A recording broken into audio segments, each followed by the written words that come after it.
जो science book है उसका यहाँ पे कवर पेज है और आज अपन डिस्कस करने जा रहे हैं सिलेबस।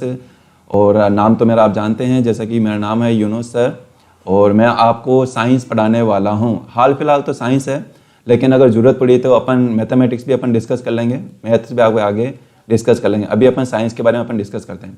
तो चलिए देखते हैं सबसे पहले कि आपके जो नंबर ऑफ चैप्टर है वो कितने रखे गए हैं आपके साइंस के अंदर। तो देखो बच्चों, जो टोटल नंबर ऑफ चैप्टर वो है हमारे पास में 16 चैप्टर है। कितने? 16। अब इस 16 चैप्टर में से भी अपन बात करें स्टार्टिंग के जो 5 चैप्टर है, जैसे कि चैप्टर नंबर 1, 2, 3, 4 एंड 5, ये जो 5 चैप्टर है बच्चों, ये चैप्टर आपके रखे गए हैं केमिस्ट्री सेक्शन में, है ना। तो देख सकते हो कि जो स्टार्टिंग ही हमारी जो बुक है साइंस, इसमें स्टार्टिंग किससे की जा रही है? केमिस्ट्री से की जा रही है यहाँ पे। और फर्दर अगर अपन बात करें इसके बाद की, इनको मैं अभी डिस्कस करूंगा कि फर्स्ट चैप्टर में क्या है, सेकंड चैप्टर में क्या है। इनको अपन थोड़ा सा ब्रीफ में एक आइडिया लेंगे ताकि आपको एक आइडिया लग जाए कि भाई हाँ, आफ्टर ऑल इस 10th क्लास के अंदर अपन पढ़ने क्या जाने वाले हैं, है ना। तो आपको देखो, जब भी आप कोई भी सब्जेक्ट पढ़ रहे हो, ना केवल साइंस पढ़ रहे हो बल्कि कोई भी सब्जेक्ट, चाहे मैथ पढ़ रहे हो या SST पढ़ रहे हो, तो आपको आपके माइंड के अंदर एक रोड मैप बना हुआ होना चाहिए कि भाई अपन क्या पढ़ने वाले हैं पूरे साल। तो इसलिए अगर पहले से अगर आपको रास्ता पता है तो आसानी होगी उस रास्ते पे चलने के लिए। तो ठीक है, तो स्टार्टिंग के 5 चैप्टर है जो ये आपके केमिस्ट्री के हैं। उसके बाद में अगर अपन बात करें यहाँ पे 6 चैप्टर, 7 चैप्टर, 8 चैप्टर और 9 चैप्टर, ये जो 4 चैप्टर बच्चों, ये 4 चैप्टर आपके रखे गए हैं बायोलॉजी सेक्शन के अंदर। ठीक है, ये बायोलॉजी सेक्शन के अंदर रखे गए। हाँ, इसके बाद में जो एक चैप्टर और है उसमें भी कुछ पोर्शन बायोलॉजी का रखा गया है। अब इसके बाद में अगर अपन देखते हैं चैप्टर नंबर 10, 11, 12 और ये है ना चैप्टर नंबर 10, 11, 12, 13 एंड 14, ये जो 14 चैप्टर है, ये 14 चैप्टर आपके हैं फिजिक्स सेक्शन के, है ना। फिजिक्स के अंदर इसको रखा गया है। और इसमें भी एक ये जो चैप्टर है ना, ये चैप्टर नंबर 11, जिसके अंदर आप देख रहे हो कि the human and the colourful world, ये जो चैप्टर है ये कुछ सेक्शन बायोलॉजी का भी कवर कर लेता है, क्योंकि इसके अंदर आइस के बारे में अपन डिस्कस करते हैं। अभी मैं बताऊंगा आपको डिटेल में। अब ये जो लास्ट 2 चैप्टर है ये आपके एनवायरमेंट से रिलेटेड है। तो यह है आपके 4 सेक्शन, आपके जो साइंस बुक है 4 section, chemistry, biology, physics and और लास्ट में एनवायरमेंट। ठीक है, तो ये चलो अपन इसको भी 1 बाय 1 अपन देख लेते हैं कि केमिस्ट्री के अंदर क्या रखा गया है। देखो केमिस्ट्री में अपन, जैसे मैंने आपको बताया कि यहाँ पर टोटल कितने चैप्टर है? 5 चैप्टर। केमिकल रिएक्शन, देखो फर्स्ट चैप्टर कौन सा है? Chemical reaction and equation. देखो ये वाला जो चैप्टर है ना, ये आपके 8th क्लास से लेटर, आपने ऐसा नहीं है कि, देखो मैं आपको ये भी बता दूं बच्चों कि जो भी चैप्टर अपन पढ़ने वाले हैं, ऐसा नहीं है कि बिल्कुल कुछ आप नया ही पढ़ने वाले हो, बिल्कुल कुछ अलग सा पढ़ने वाले हो, ऐसा नहीं है। वही है जो आप पहले पढ़ चुके हो, बस इसको थोड़ा सा और डिटेल में कर दिया है यहाँ पे। क्योंकि ये जो चैप्टर, फर्स्ट चैप्टर की अगर बात करें तो ये चैप्टर आपने 8th क्लास में पढ़ा होगा, केमिकल रिएक्शन, जिसके अंदर टाइप्स ऑफ रिएक्शन के बारे में बात करते हैं अपन, कि जैसे आपने अगर याद हो, addition reaction, dissociation, displacement reaction, oxidation, redox reaction, ये आपने पढ़ा होगा। तो यही अपन को फर्स्ट चैप्टर में डिस्कस करना है। हाँ, ये टॉपिक थोड़ा सा नया है इक्वेशन के अंदर, कि इक्वेशन कैसे लिखी जाती है, कैसे बनाई जाती है। हाँ, ये अपन को डिस्कस करना है। अब देखो सेकंड जो चैप्टर है ना आपका केमिस्ट्री का, एसिड, बेसेस एंड साल्ट, ये आपके 7th क्लास के अंदर आपने पढ़ा होगा हल्का फुल्का, एसिड के बारे में, एसिड क्या होता है, बेस क्या होता है, साल्ट कैसे क्या बनता है। और या फिर अगर अपन बात करें कि जो pH स्केल के बारे में, आपको याद होगा कि अगर कोई भी सॉल्यूशन, अगर उसका pH अगर लेस देन 7 है, अगर pH लेस देन 7 है तो अपन उसको क्या बोलते हैं? कौन क्या होता है? वो एसिड। अगर लेस देन pH 7 है तो एसिड कहते हैं, अगर ग्रेटर देन अगर 7 होता है तो हम उसको क्या कहते हैं? बेस कहते हैं। तो यही है सेकंड चैप्टर के अंदर अपन डिस्कस करेंगे। मेटल एंड नॉन मेटल, ये वाला चैप्टर तो आपने बहुत अच्छे से पढ़ा होगा 8th क्लास का। मैं कह रहा हूँ ना, ऐसा कुछ नहीं है कि बिल्कुल नया पढ़ने वाले हो, नहीं, काफी हद तक आपका पिछला ही आपका है सिलेबस।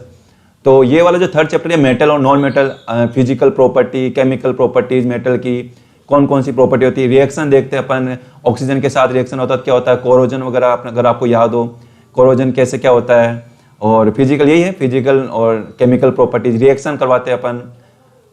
अब इसके बाद में बच्चों 4th चैप्टर है कार्बन एंड इट्स कंपाउंड। देखो आपको मालूम होना चाहिए, ज्यादातर जो भी हमारे सराउंडिंग में जो भी कंपाउंड है, चाहे मैं हूं या फिर आपके पास जो भी आप फूड टेक करते हो, तो ज्यादातर जो भी मोस्ट ऑफ द जो कंपाउंड है ना, वो कार्बन से मिलकर बने बच्चों। किससे मिलकर बने? कार्बन। आपको लगभग कार्बन सब में मिल जाएंगे, पेट्रोल मिल जाएगा, कोल के अंदर मिल जाएगा, वुड में मिल जाएगा, फ्रूट में मिल जाएगा, इवन आपके खुद की बॉडी के अंदर जो आपकी बॉडी जो बनी है ना, जो प्रोटीन वगैरह जो बने हैं, तो ये सारे सारे भी किससे मिलकर बने? कार्बन से। तो अब कार्बन की क्या प्रॉपर्टीज होती है? अगर कोई 1 कार्बन अगर दूसरे कार्बन से अगर उससे मतलब कि अटैच हो रहा है तो कैसे कंपाउंड बना रहा है, कौन कौन से बॉन्ड होते हैं, तो वो सारा चैप्टर अपन इसके अंदर पढ़ेंगे 4th चैप्टर के। इसी के अंदर अपन वो भी देखेंगे, कार्बन के एलोट्रोप्स होते हैं, जैसे कि डायमंड आपने सुना होगा, डायमंड होता है। इसके अलावा अगर बात करें ग्रेफाइट, तो डायमंड कैसा होता है, ग्रेफाइट, ग्रेफाइट जानते हो ना, जो आपकी जो पेंसिल होती है, पेंसिल में जो लीड होती है वो किसकी बनी होती है, ग्रेफाइट की बनी होती है।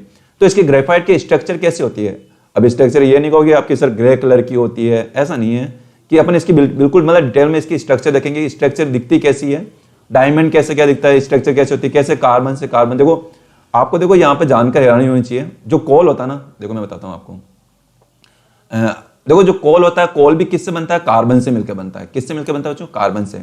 और अगर पेट्रोलियम की बात करें तो पेट्रोलियम हो गया, वो भी कार्बन से मिलकर बनता है। ग्रेफाइट होता है, वो भी कार्बन से मिलकर बन रहा है।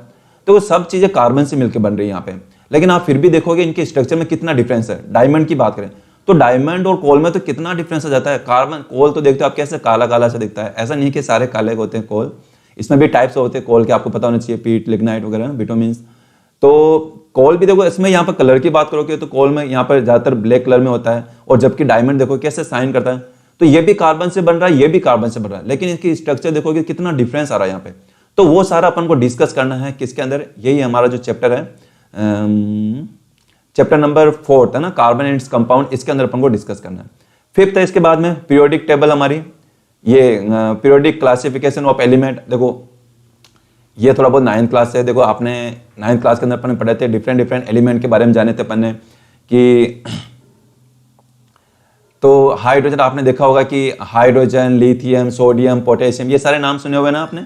ऑक्सीजन, नाइट्रोजन, फॉस्फोरस, ये फ्लोरीन, क्लोरीन, ये सारे नाम आपने सुने होंगे आई थिंक, हाँ सुन चुके हो, 9th क्लास के अंदर आपने पढ़े हैं इनको। तो अब अपन को और डिटेल में जानना है, क्योंकि जो ये जो एलिमेंट होते हैं आपने देखा होगा, किसी के एटॉमिक नंबर 1 होता है, किसी का 3 होता है, 11 होता है, 2 होता है। तो ये कैसे पता चलेगा अपन को, तो इसका क्लासिफिकेशन किया है ना, डिफरेंट टाइप के जो एलिमेंट होते हैं इनका क्लासिफिकेशन इस पीरियोडिक टेबल के अंदर पूरा समझा रखा है आपको। तो यही अपन को डिस्कस करना है। तो पीरियोडिक टेबल सीखेंगे अपन, पूरी डिटेल में पूरी तो नहीं आएगी, लेकिन हाँ कुछ इंपॉर्टेंट एलिमेंट है जो अपन यहाँ पे सीखेंगे। पीरियोडिक टेबल किसने बनाई, ये इतने सारे एलिमेंट, ये क्या है, कहाँ से आए, किसने डिस्कवर किया, पीरियोडिक टेबल कैसे बनी, इनका अरेंजमेंट ऐसे ही क्यों बनाई, ये जो इसके स्ट्रक्चर देख रहे हो ना आप, ऐसे ही क्यों बनाई, इसके पीछे क्या रीजन है। तो वो सारा अपन इस चैप्टर के अंदर, 5th नंबर चैप्टर के अंदर अपन डिस्कस करेंगे। पीरियोडिक क्लासिफिकेशन और ऑफ एलिमेंट, ठीक है। तो आई थिंक बच्चों ये केमिस्ट्री वाला पोर्शन आपको समझ में आ गया होगा, यहां तक आपको कोई प्रॉब्लम नहीं होनी चाहिए, ठीक है। चलिए अब इसके बाद में अपना नेक्स्ट सेक्शन है हमारा, उसको अपन डिस्कस कर लेते हैं, वो है बायोलॉजी का, ठीक है। चलिए आपने देखो 6th क्लास में, 6th है ना, 6th 7th 8th तक आपने पढ़े होंगे digestive system, respiratory system, excretory system, nervous system तो नहीं पढ़ा होगा खैर अभी तक। तो ये सारे आपके इन बायोलॉजी 10th क्लास के अंदर रखे गए। जैसे चैप्टर नंबर 6 की बात करें, लाइफ प्रोसेस। देखो लाइफ प्रोसेस आपको पता होना चाहिए, लाइफ किस में होती है, एनिमल में होती है, और किन में होती है, हाँ एनिमल है, अपन ह्यूमन उसी में आ गए, एनिमल चलो लिख देता हूं, ह्यूमन, और कौन होता है, प्लांट, इन्हीं में लाइफ होती है। तो ये जो लाइफ होती है, लाइफ प्रोसेस कैसे होती है, कैसे ये ग्रो करते हैं, उन सारे किन कौन से सिस्टम होते हैं जो वर्क कर रहे होते हैं, वो अपन को इस लाइफ प्रोसेस के अंदर, अपन को इस चैप्टर के अंदर डिस्कस करना है। अब देखो अपन को सारे एनिमल के बारे में तो नहीं जानना इस चैप्टर के अंदर, अपन को मेनली ह्यूमन और प्लांट, इन दोनों के बारे में अपन को डिस्कस करना है। देखो जो भी ह्यूमन है, ह्यूमन यानी कि अपनी बात कर रहा हूं मैं, है ना, ह्यूमन हो गए, प्लांट हो गए, तो इसके अंदर क्या क्या इंपॉर्टेंट होता है। देखो सबसे पहले इंपॉर्टेंट होता है न्यूट्रिशन, कि अपन न्यूट्रिशन कौन सा न्यूट्रिएंट अपन टेक कर रहे हैं। डाइजेस्टिव सिस्टम आप कह सकते हो, डाइजेस्टिव सिस्टम, तो हमारी जो बॉडी का जो एप्पल है, अब ऐसे थोड़ी ना एप्पल को आपने पूरा ऐसे निगल लिया आपने बॉडी की बड़ी एप्पल को, नहीं, अपन क्या करते हो उसको माउथ में छोटा सा एक बाइट लेते पहले, उसके बाद में उसको अपने मैकेनिकली अपने टीथ के से अपन क्या करते हैं, छोटे पार्ट्स में उसको ब्रेक डाउन करते हैं। ब्रेक डाउन क्यों कर रहे हैं आप, ताकि आपके जो फूड है आपके ब्लड के अंदर एंटर हो जाए, तो ब्रेक डाउन होना जरूरी है। तो वो जो ब्रेक डाउन होता है ना, वो इसी के अंदर होता है, स्टमक हो, लीवर हो, पेंक्रियाज हो, माउथ हो, तो ये सारा डाइजेस्टिव सिस्टम अपन डिस्कस करते हैं, ये इसी के अंदर, इसी चैप्टर में पढ़ना आपको ना।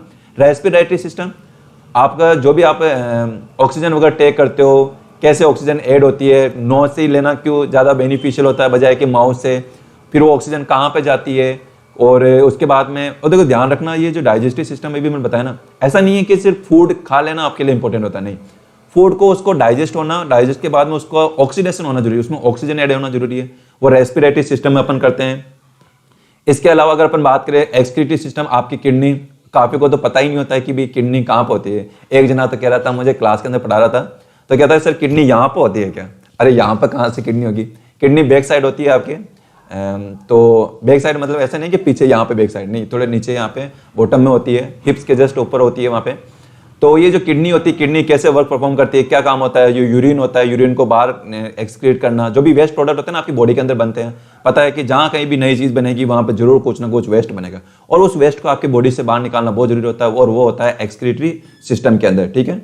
चलिए, इसके अलावा आपका ब्रेन बहुत इंपॉर्टेंट होगा ना, ध्यान रखना, अगर ब्रेन सही से वर्क नहीं कराना तो आपका चाहे हार्ट काम कर रहा हो, आपके लेग वे, कोई मतलब नहीं। अगर आपका जो ब्रेन है ना, ये जो नर्वस सिस्टम है, अगर नर्वस सिस्टम वर्क नहीं कर रहा ना तो ध्यान रखना फिर कोई मतलब नहीं है। अच्छा, नर्वस सिस्टम का इसके अंदर है 7 चैप्टर के अंदर, तो ठीक है, चलो अपन वापस इसको एक बार देख लेते हैं फटाफट। तो 6 चैप्टर के अंदर अपन क्या क्या पढ़ना है, डाइजेस्टिव सिस्टम पढ़ना है, रेस्पिरेटरी सिस्टम पढ़ना है, एक्सक्रीटरी सिस्टम पढ़ना है, ब्लड सर्कुलेटरी सिस्टम, आपका हार्ट, दिल है ना, दिल की कहानियाँ, दिल की बातें, तो वो दिल की बातें अपन को इसी के अंदर करनी है आपके 6 चैप्टर के अंदर ब्लड सर्कुलेटरी सिस्टम में। 7 चैप्टर है बच्चों कंट्रोल एंड कोऑर्डिनेशन, इसके अंदर आपके नर्वस सिस्टम के बारे में बात करते हैं, आपका ब्रेन कैसे क्या वर्क करता है उसके बारे में अपन डिस्कस करेंगे। इसके बाद में आता है बच्चों मोस्ट इंपॉर्टेंट टॉपिक है बेबी कैसे प्रोड्यूस होता है, कैसे मेल सेक्स ऑर्गन कौन कौन से होते हैं, फीमेल सेक्स ऑर्गन कौन से होते हैं, रिप्रोडक्टिव ऑर्गन, तो कैसे क्या ऑर्गन रिप्रोड्यूस होता है, वो सारे मतलब ऑर्गेनिज्म रिप्रोड्यूस होता है, वो अपन को 8 चैप्टर के अंदर पढ़ना है। अच्छा चैप्टर है, बढ़िया से, इसको भी आपने 8th क्लास के अंदर पढ़ा होगा बच्चों, है ना, 8th क्लास में आपने पढ़ा होगा। एक उसमें तो एक हल्का सा आपको ऊपर से एक हल्का सा आइडिया, लेकिन इसमें आपको डिटेल से पढ़ना और मजा आएगा, बहुत अच्छा चैप्टर है। इसके बाद में बच्चों 9 चैप्टर, आपको पता होना चाहिए कि जो भी अपन ह्यूमन वगैरह है, तो इनमें कई सारा सेक्स डिटर्मिनेशन है ना, मतलब कि जो भी कोई भी देखो, कोई बेबी जब प्रोड्यूस होता है तो वो कब मेल होगा कब फीमेल होगा, ये किस बात से पता चलेगा अपन को, यही बताता है ये 9 चैप्टर है। 9 चैप्टर में अपन को पता चल जाएगा कि मेल फीमेल कैसे होते हैं, या फिर जो वेरिएशन आ रहे हैं, आप देखोगे मेरे यहाँ पे मेरे जो फेस है, मेरा फेस कैसा है, हेयर कैसे हैं, हैंड सबका साइज शेप अलग है, आपका अलग होगा, आपके ब्रदर का अलग होगा, आपकी सिस्टर का अलग होगा। तो ये जो इतना सारा जो वेरिएशन आ रहा है ना, वो वेरिएशन क्यों आ रहा है, क्या रीजन है, तो ये जेनेटिक जो इसके बारे में जो स्टडी है वो अपन को 9 चैप्टर के अंदर अपन को स्टडी करना। तो आई थिंक बच्चों आपको ये बायोलॉजी वाला सेक्शन भी आपको समझ में आया होगा कि बायोलॉजी में अपन आफ्टर ऑल क्या पढ़ने जा रहे हैं। चलिए ठीक है, अब इसके बाद में अपन नेक्स्ट अपन डिस्कस करते हैं। यस, इसके बाद में आता है हमारा फिजिक्स, है ना, लास्ट के जो मतलब कि 5th चैप्टर है, 10, 11, 12, 13 एंड 14, ये जो 5 चैप्टर बच्चों, ये चैप्टर आपके हैं फिजिक्स के। अब मुझे पता है कई का तो सिर घूमता है फिजिक्स से कि यार इससे ये क्या है सर, फिजिक्स अच्छी नहीं लगती है। चलिए एक बार रिफ्लेक्शन नाम से पता चल रहा है लाइट के बारे में स्टडी करनी है कि लाइट की क्या क्या प्रॉपर्टीज होती है, और रिफ्लेक्शन क्या ना, मिरर के बारे में आपने पता हो कि मिरर के सामने जब आप खड़े होते हो तो आप देखते होंगे आपका जो राइट हैंड होता है बच्चों, राइट हैंड मिरर में देखोगे तो आपको लेफ्ट हैंड दिखाई देगा, लेफ्ट राइट, मतलब कि कैसे वहाँ पे चेंज होता है। या फिर आप देखते हो कि जो एम्बुलेंस होती है, एम्बुलेंस के आगे जो नाम लिखा होता है ना, वो कभी सीधा स्ट्रेट नहीं लिखा होता, वहाँ पर आप देखते हो कि उल्टा लिखा होता है ना, कुछ इस टाइप से लिखा होता है। तो आपको मालूम है कि इसका उल्टा लिखने के पीछे रीजन क्या है, आपने शायद देखा भी हो, ऐसा लिखा होता है एम्बुलेंस, है ना, एम्बुलेंस सीधा नहीं लिखा होता, उल्टा लिखा होता है। उल्टा लिखने के पीछे रीजन क्या है वो अपन को इसी में जानना है। मिरर कैसे, क्या मिरर में कैसे आपकी इमेज क्यों बन पाती है, तो मिरर में देख रहे होते हैं तो आपको अच्छे से आपकी इमेज दिख रही है, लेकिन अगर आप वॉल पे देखते हो, प्लेन सरफेस पे देखते हो, तो वहां पर आपकी इमेज नहीं दिखती आपको। तो ऐसा क्यों होता है, लेंस आपकी आईज में, मतलब लेंस कौन कौन से टाइप के होते हैं, कॉनकेव, कॉन्वेक्स, वो सारा अपन इसमें पढ़ेंगे। रेनबो फॉर्मेशन, रेनबो वगैरह हो गया, रेनबो के बारे में। या फिर आपको पता होना चाहिए कि जो सनराइज होता है आपको, कि सनराइज होने से पहले अपन को दिखाई दे देता है, सनसेट होने के बाद भी अपन को दिखाई दे रहा होता है, जो स्टार्स होते हैं वो क्यों ट्विंकल करते हैं, वो सारा अपन को 10 चैप्टर में डिस्कस करना है। 11 चैप्टर ह्यूमन आई के बारे में अपन डिस्कस करेंगे कि ह्यूमन आई कैसे वर्क करती है हमारी, कौन सा इसके अंदर लेंस होता है, लेंस आपको मालूम होना चाहिए कौन सा लेंस है, यहाँ पे कॉन्वेक्स लेंस है, ठीक है। रेटिना कैसे, इमेज कहाँ पर बनती है, कौन कौन से डिफेक्ट होता है, अगर किसी को दूर का नहीं दिखाई दे रहा तो उसको कौन सी बीमारी, मतलब डिजीज है, उसको कोई पास का नहीं देख पाता है, किसी को पास और पास दोनों का नहीं देख पाता, मतलब दूर और पास दोनों का नहीं देख पाता है। और आपने देखा होगा कि जो भी आपके ग्रैंडफादर होते हैं उनके जो एक्सपेक्टेबल्स होते हैं उनके अंदर, मतलब कि उनमें जो शेप होता है थोड़ा चेंज रहता है, उसमें कॉनकेव कॉन्वेक्स दोनों होता है, बीच बीच में एक डार्क सर्कल होता है। तो वो सारा अपन इसी में दिख रहे हैं, इसी में सीखना अपन आइज की स्ट्रक्चर के बारे में।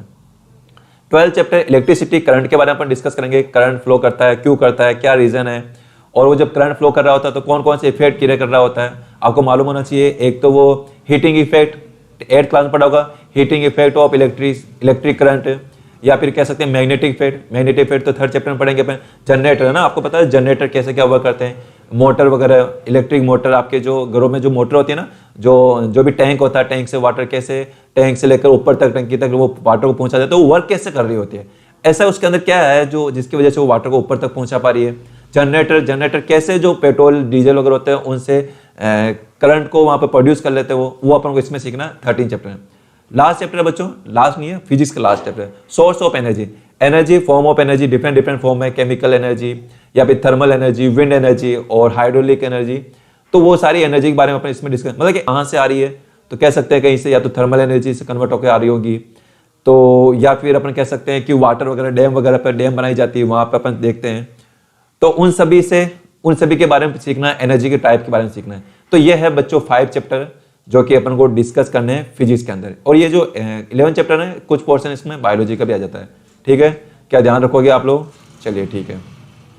इसके बाद में आ जाते हैं बच्चों लास्ट हमारे 2 चैप्टर है इकोसिस्टम। इकोसिस्टम क्या होता है? आपने देखा होगा कि ये फूड चेन वगैरह, फूड चेन कैसे एक साइकिल बन रखा होता है, कैसे वन एनिमल सेकेंड एनिमल पर डिपेंडेंट होता है, और प्रोड्यूसर, कंज्यूमर, हर्बीवोरस, कार्निवोरस, ऐसे नाम सुने ना आप लोगों ने? बिल्कुल सुनेंगे, उसी के बारे में डिस्कस करना है इसके अंदर अपन। और इसके बाद में है 16 चैप्टर नेचुरल रिसोर्सेज के बारे में। नेचुरल रिसोर्सेज कौन कौन से? जैसे कि फॉरेस्ट हो गया, फॉरेस्ट के बारे में, और इसके अलावा वाटर के बारे में, कोल, पेट्रोलियम के बारे में। अरे कह रहा हूँ ना, बहुत ही सिंपल है, बहुत ही बढ़िया है, आराम से इजी। मैं कह रहा हूँ आप जो चाहो आप स्कोर कर सकते हो आप लोग ना, मार्क्स वगैरह। तो बढ़िया से बिंदास पढ़ना है। अब बात आती है कि अपन क्या स्टार्ट करने जा रहे हैं, अपन क्या पढ़ने वाले हैं। तो अपन क्या पढ़ने जा रहे हैं तो मैं बता देता हूँ आपको। अपना जो रहने वाला है, अपन जो स्टार्ट करने जा रहे हैं, आज तो नहीं कल से स्टार्ट करेंगे। आज तो बेस अपन सिर्फ एक सिलेबस अपन डिस्कस कर रहे थे कि कौन कौन से चैप्टर है।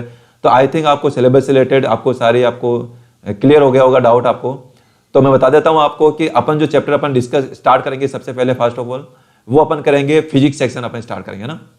तो सबसे पहले अपन चैप्टर जो कवर करेंगे 10th चैप्टर अपन स्टार्ट करेंगे, कल स्टार्ट करेंगे। और चैप्टर का नाम है लाइट रिफ्लेक्शन। बहुत ही मस्त है, मजेदार वाला चैप्टर है, मजा आ जाएगा। कह रहा हूँ ना, आपके कई सारे ऐसे डाउट है आपके क्लियर होंगे। एटीएम आप जाते हो ना, एटीएम आपने देखा होगा कि सामने एक मिरर लगा होता है। हाँ, कैमरा भी लगा होता है और मिरर भी लगा होता है। हो सकता है वो राउंड शेप में हो या फिर एक रेक्टेंगुलर शेप में हो। तो वो मिरर कौन सा होता है, उसके अंदर क्या जरूरत पड़ गई वहां पे मिरर लगाने की? साइड मिरर, जो गाड़ियों में जो 4 व्हीलर होते हैं उनमें साइड मिरर कौन सा होता है, रेनबो कैसे बनता है, तो वो सारा अपन इसी के अंदर डिस्कस करना अपन को है ना। और पेंसिल क्यों बेंड होती हुई दिखाई देती है, क्यों वाटर से कॉइन ऊपर उठा हुआ दिखाई देता है, तो ये सारा अपन इसी चैप्टर 10 चैप्टर के अंदर अपन को डिस्कस करना है। हाँ, और बाकी चलो ठीक है, यही है, अपन कल से अपन 10 चैप्टर स्टार्ट कर देंगे। चलो अब आपका अगर कोई डाउट है तो आप डाउट पूछ सकते हो कि आपको क्या कोई अगर